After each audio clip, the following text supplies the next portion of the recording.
자, 여러분 현대중공업그룹 3번과 4번 항목 알아보는 시간을 가져보도록 하겠습니다. 조회수를 보니까 1번이나 이런 항목은 잘 보시는데 또 3번, 4번은 잘 안 보시더라고요. 네, 끝까지 한번 보시면서 여러분들의 경험을 잘 정리해 보시면 좋겠습니다. 자, 타인과의 갈등을 원만하게 극복한 경험에 대해서 기술해 달라. 어렵지 않습니다. 갈등 경험 우리가 많이 쓰는 거니까요. 자, 갈등의 경험에 대해서 여러분들 일단 먼저 방법에 대해서 먼저 알려드릴게요.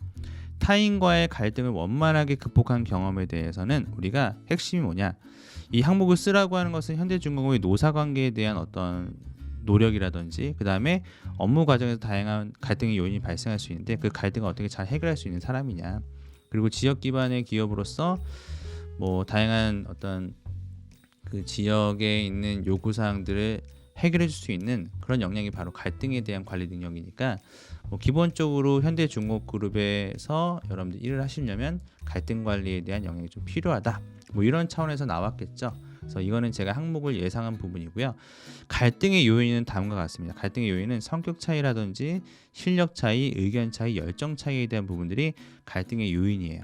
그래서 성격 차이라고 하는 건 뭐냐면은 타인과의 갈등에서 성격 차이라고 하는 것은 나는 되게 꼼꼼한데 저 친구는 되게 좀 빨리빨리 하려고 하는 스타일이에요. 내가 볼 때는 저 친구가 되게 덜렁대 보이고 저 친구가 나를 볼 때는 되게 답답해 보이겠죠. 이런 어떤 업무 스타일의 차이입니다.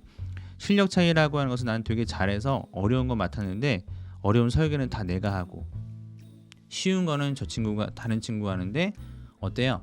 그러다 보니까 평가는 똑같이 받으니까 여기에 대한 불만이 쌓일 수 있겠죠. 그래서 실력이 부족한 팀원과의 어떤 그 업무 분담으로 인한 갈등이 있을 수도 있고요. 의견 차이에 대한 부분들 저희가 많이 사용하는 것이죠. 어떤 주제 선정이라든지 어떤 프로젝트의 방향성에 대한 것들을 선택을 해야 될 때 저희가 타인과의 갈등을 많이 이제 발생되는 요인 중에 하나입니다. 의견 차이에 대한 부분. 그 다음에 열정 차이는 무임승차이죠. 그러니까 여러분들이 열심히 이제 해야 됨에도 불구하고 어떤 친구가 열심히 하지 않아서 거기서 발생하는 어떤 갈등에 대한 요인들이 있을 수 있습니다. 갈등은 이것 말고도 여러 가지가 있겠지만 여러분들께서 되게 심각한 갈등 사항이라든지 어떤 배신, 치정 이런 것까지는 아니어도 된다는 거 알고 계시죠? 그 다음에 너무 윤리적인 것은 여기서 해당되지는 않기 때문에 윤리적인 갈등은 얘기하지는 않고요. 예를 들어서 또 이제 너무 타인과의 갈등에서 이것이 부모와의 갈등이나 친구와의 어떤 소소한 갈등 정도로 얘기하기에는 부합하지는 않을 수 있습니다. 그래서 팀이나 조직 내에서 발생한 갈등의 소재를 선택하시는 게 바람직하다. 자, 그 다음에 목표 달성에 대한 과정, 그러니까 갈등을 왜 해결해야 되냐면 타인과의 갈등을 왜 해결해야 되냐면 어떤 목표를 달성하는 과정에서 갈등이 발생했는데 이 갈등을 해결하지 않으면 우리가 목표를 달성할 수 없게 되는 것이죠. 그러니까 여러분들 쓰실 때 목표가 좀 들어가게 쓰는 게 좋아요. 이런 목표를 달성하는 과정에서 팀원과 이런 갈등을 해서 문제가 발생하게 되었습니다. 그래서 갈등의 원인을 파악해 보니까 이런 원인 중에 하나였다. 그래서 이런 원인들 중에서 일단 해결 방법은 제일 중요한 포인트가 이겁니다. 경청을 통해서 상대방의 니즈를 파악했다가 들어가면 돼요. 알겠죠? 그냥 경청했습니다. 의견을 존중하였습니다. 이렇게만 끝나지 않고 상대방이 무엇을 원하는지 파악하였습니다. 그 요구사항을 파악하고 저만 좋은 방법이 아니라 윈 로즈 방식도 아니고 그 다음에 제가 져주는 방식 로즈 윈도 아니에요. 서로 윈윈할 수 있는 대안으로 도출했다가 중요합니다. 여러분, 갈등에서 핵심은 서로 윈윈할 수 있는 거. 그러니까 상대방의 이익을 제시하면서 우리 이렇게 하게 되면 너도 좋고 나도 좋을 것 같아 라고 하며 의견을 합의점을 도출하고 거기에 대해서 갈등을 줄여나감으로써 목표를 달성해 나가는 이런 과정들이 좀 중요하다. 그래서 여러분들께서 그 관점을 가지고 갈등의 경험을 쓰시면 되겠습니다. 자, 3번, 4번의 예제는 예를 들어서 봉사활동을 하는데 갈등 조정이 좀 필요했던 것이죠. 그래서 짧은 봉사활동을 하는데 우리는 목표가 한국어 교육을 열심히 해줘서 한국 교재를 정해진 2주라는 시간에 완성하자, 이런 목표가 있었대요. 목표가 제시가 됐죠. 그런데 어떤 의견 중에 하나는 우리가 봉사활동 왔지만 그래도 문화체험 같은 것도 좀 했으면 좋겠다. 너무 그렇게 하기에는 타이트하다. 이런 식으로 이제 갈등이 발생하게 됐던 내용이고요.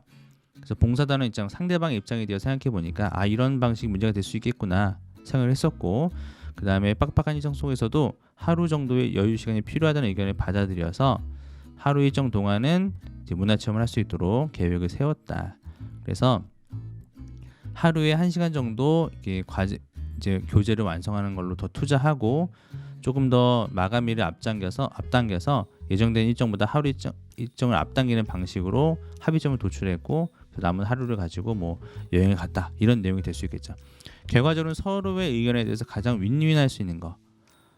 나의 목표는 한국어 교재를 완성하는 것이고 우리 팀 전체의 요구사항은 문화체험도 했으면 좋겠다라고 한 요구사항이었으니까 이거 둘을 한꺼번에 해결할 수 있는 방안으로서의 대안을 도출했던 경험. 이것이 가장 효과적인 갈등 해결의 경험이라고 보시면 되겠습니다. 내가 지고 그냥 그렇게 해. 너가 좋은 대로 해. 이건 아니에요. 알겠죠? 내가 하자는 대로 해. 이것도 아닙니다. 너도 좋고 나도 좋으니까 우리 모두에게 이익이 되는 방향으로 이렇게 하자라고 하는 대안이 나온 경험이 좋습니다. 자, 마지막 4번 항목은 본인의 취미와 특기에 대해서 기술해 달라고 한 내용이네요. 자, 우리는 이것을 삼성전자에서도 취미 특기를 간략하게 쓰는 것이 있었는데 여기서는 1500바이트 대략적으로 한 500자 정도 되겠죠. 자, 이 정도 글자 수에다가 이걸 채워 넣어야 되니까 예전에 약수형으로 간단하게 썼던 것보다는 좀 고민을 해야 될 필요가 있을 것 같습니다. 왜 이렇게 간단한 것을 쓰라고 하는 거야? 라고 한다면 취미를 물어본 의도를 잘 파악하는 게 되게 중요해요. 어떤 지원자의 성향이나 사회성을 평가할 때 취미를 많이 물어보게 되어 있습니다. 그러니까 즉 함께하는 활동이 좋죠. 그러니까 유튜브 보기 이런 것들은 별로예요. 유튜브는 제 것만 보세요. 그냥 농담입니다, 여러분. 유튜브는 제 것만 보시고 협동심을 보일 수 있는 취미로 선택해보기 위해서 실질적으로 예전에 현대중공업 지원할 때 취미가 뭐냐 이런 질문 많았었는데 축구한다고 하면 되게 좋아했었어요. 네, 실제 케이스입니다. 왜냐하면 뭐 거기 안에서 축구를 되게 많이 하고 부서별로 되게 축구 대회 같은 것도 열고 해서 이런 것들을 되게 좋아하는 성향을 가졌던 기업이기도 합니다. 그래서 뭔가 함께 할 수 있는 취미생활, 나의 성향을 좀 보일 수 있는 그 사람들과 얼마나 대인관계와 사회성을 발휘할 수 있는 취미인지가 좋고요. 예를 들어 독서라고 하더라도 나 이거 독서 토론 모임을 하고 있다라고 하면서 최대한 사람들과의 네트워킹 이런 부분들 좀 주목해 주시고 협동심을 발휘할 수 있는 취미생활로 만들어 가시면 좋을 것 같습니다. 특기는 특별히 잘하는 거잖아요, 그렇죠? 근데 그 특별히 잘하는 것을 직무에 활용할 수 있어야 되겠죠. 직무를 위해서 준비한 노력은 아니지만 여러분들이 자료 수집, 시장 분석, 설계 툴 활용 능력, 협상 능력, 습득력, 이런 것들처럼 직무에서 요구하는 특별한 기술을 의미하는 겁니다. 그렇기 때문에 우리가 아시다시피 뭐 여기서 수영을 잘한다, 뭐 피아노를 잘 친다, 그것은 취미의 영역이지 특기의 영역은 아니에요. 그렇죠? 취미를 잘하면 특기가 된다 이런 건 아니잖아요. 축구를 잘한다고 해서 우리가 축구를 취미로 쓰고 특기는 왼발 강슛으로 쓸 수 없잖아요, 그렇죠? 네, 말이 안 되는 거죠. 그러니까 특기라고 하는 것은 특별히 내가 잘하는 건데 그것이 직무와 어떻게 연결할 수 있느냐, 이것이 중요한 포인트라고 보시면 되겠습니다. 자, 그래서 축구는 나의 힘, 축구는 저희 오랜 취미입니다. 현재 교내 축구팀으로 활동하고 있으며 지역 조기 축구 모임에서 참여하면서 축구를 통해서 네트워크를 형성해 나가고 있습니다. 축구라는 취미를 통해서 제가 얻을 수 있었던 점은, 자, 얻을 수 있었던 점을 좀 써보시는 게 좋을 것 같아요. 다양한 분야의 사람들과 소통할 수 있었다는 점, 그리고 협력적인 태도를 갖출 수 있었다는 점입니다. 나이가 많은 분들과도 함께 어울리며 블라블라블라 이렇게 된 건데, 이런 내용들을 굳이 써준 이유는 여기 가시게 되면 굉장히 오랫동안 일하신 분들도 많이 계시고 그런 분들과의 소통 되게 중요하기 때문에 어르신들과의 어떤 관계를 잘 만들 수 있다, 이런 것들을 취미 생활을 통해서 어필할 수도 있겠죠.